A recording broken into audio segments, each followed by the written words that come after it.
Hi guys, and welcome to Fitness Friday. Today I'm going to be sharing with you some of the things I learned at this year's Comrades. Comrades is such a long race that you tend to learn quite a bit during the race and before and after the race. So I'm just going to share with you some of the things I learned this year. So before Comrades, there's the Comrades Expo, where you go and pick up your race number, and there's a whole bunch of exhibitors showing off their things and stuff like that, but it gets really busy and really packed. So we thought we would kind of park a little bit further away from it so that we wouldn't have to worry about parking. We would take a nice, gentle, easy walk there, and it'll be good to go. So yeah, great. We walked there, had a lovely walk, got our numbers and everything. We get out and the weather's looking a little bit dodgy, and I'm like, meow, okay. We've parked a little far away, but we'll walk. We start walking, it pours, but not just like a little bit of rain, absolutely pours. We looked like drowned rats by the time we got to the car. Now, the problem with that was I was wearing my shoes. Bit of a problem seeing as I need to run in these shoes, but thankfully Tegan is a smarty pants and she had another pair of shoes. So it wasn't the end of the world that these shoes got wet, and then my darling, delightful, beautiful brother decided he would dry them with a hairdryer for me. So they were actually dry and ready for the race, and I wore those shoes because those are the shoes I really wanted to wear. But I would say always have two pairs of shoes if you can, because you never know what's going to happen to the other pair. And that being said, don't walk to the expo when you don't know what the weather's going to do. So I fell really, really hard this year at Comrades within the first 2 kilometers, which is not ideal. They always tell you to watch out for the cat's eyes, but did Tegan listen? No. Okay, yeah, it wasn't 100% my fault. It was really congested at the beginning and people were jostling, and I kind of got jostled into the middle of the road and then went flying over a cat's eye. I landed so hard on my knee. It was really, really sore, but thankfully there were some people that sort of helped me up, and my number tore off, and so thankfully there was a guy that gave me some safety pins and to put my number back on. But yeah, I would suggest just be really, really careful. I mean, when they say watch out for the cat's eyes, they really mean it, because I saw a few people fall, and I was not like I'm the only clumsy idiot. So yeah, really do take that to heart. There are a lot of things to fall over, people get in the way and all sorts of things, and you really don't want to ruin your Comrades by falling and actually really hurting yourself. So my brother was a bit of a gem this year. He came up with some good things, apart from just drying my shoes. He said to me, because last year I had really bad stomach problems, and it was a bit of a problem because I didn't see my seconds and things very early on in the race, and I needed tablets and I didn't have them with me. And so my brother's like, just take tablets with you. Just put them in a little bit, because I normally just carry 2 tissues and that is it.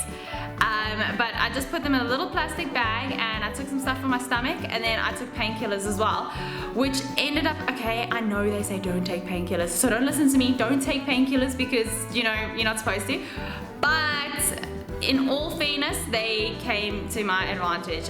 When I fell, I can't tell you how sore it was.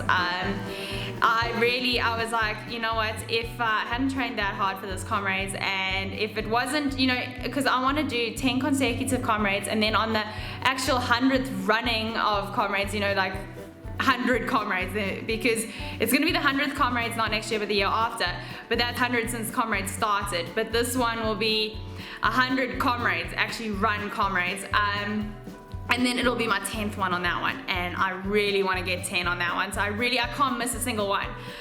So I was like, you know what, I'm just going to keep going until the sweeper bus gets me. But I had these painkillers, so I took one, and then I took the other one later. But thank goodness I had them. I don't know what I would have done without them. I don't know if I would have been able to actually run without them. So just take your emergency backup in your pocket, just in case. I'm not saying painkillers, but I'm saying like stomach stuff or whatever you need personally. I would suggest it's just good to have. So when you're really tired, it is hard to acknowledge the crowd, and they're there to cheer you on, and they just want a bit of recognition. And I promise you, if you give them the recognition, the way they cheer for you is unreal. It is worth that little bit of energy just to put your hand up or give them a smile or do something funky, because then they cheer for you so hard, and that little bit of energy you used to thank them, they give you 10 times more to go. And the little kids that want high fives, go give them high fives. It is awesome. If there's like a bunch of guys on the side of the road and they're cheering for you, you give them a smile, I promise you they go nuts for you. So really use the crowd to your advantage. I know you're tired, I know you're grumpy, trust me, I know. But the more energy you give them, they give it to you 10 times more. So here's something I learned and that everyone can learn from, and I'm sure other people have also done it, but it's really silly, is when your family member comes past and it's your mom or your dad or something like that, don't shout, "Go dad" or "Go mom." There are lots of dads and moms around. I did that with my dad. So after that, at the finish, I'm waiting for my dad, and I got so excited when I saw him. I'm like, "Go daddy, go daddy." And I'm like, "Why is my dad not looking at me?" And then I'm like, Tegan, why is he gonna respond to "Go daddy"? At least if I shouted "Go pops," he might have known, because I always call him pops. But then I had all these girls with me shouting, "Go daddy," and they were like, "He's not looking." And I was going, "Yo, maybe we should have called him Wayne." So shout out your runner's name, not "Go daddy" or "Go mom" or "Go auntie" or whatever, because there are plenty of those on the road.